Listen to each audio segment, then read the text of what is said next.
Irish airports could face serious disruption by Russian drones launched from Vladimir Putin's shadow fleet operating around the Irish coast, military experts fear. Unidentified drones closed five Danish airports last week with airspace incursions. And now there is growing concern that Irish airports are vulnerable and could present an easy target for such disruption if Vladimir Putin looks to further ratchet up mounting tensions with Europe using an array of so called hybrid tactics. The Department of Defense admitted that the country is increasingly susceptible to threats such as cyber attacks, espionage, subversion of authority, and attacks on critical infrastructure. In response to queries about the potential for Russian drone and cyber activity here, the department responded that it is seeking new forms of engagement with the EU, UN, and NATO to counteract a range of growing threats.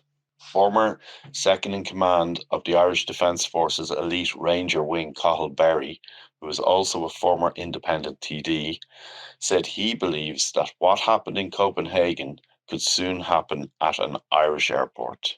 There is great risk of geographic spread of the Ukraine conflict, and you have a hybrid asymmetrical conflict going on across Europe, he said.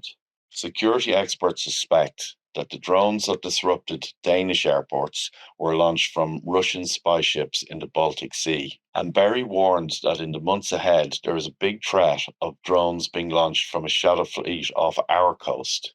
There is nothing to stop Russian ships coming within 12 miles of the shore, he said. New analysis of European Space Agency radar imagery of the Russian ship the Yantar in the Irish Sea last November has suggested the spy ship hovered over three major undersea data cables that link Ireland and the UK. Berry believes Ireland is completely exposed because we have no primary radar, no air defence, and no interception capability. This had been highlighted for years, he said.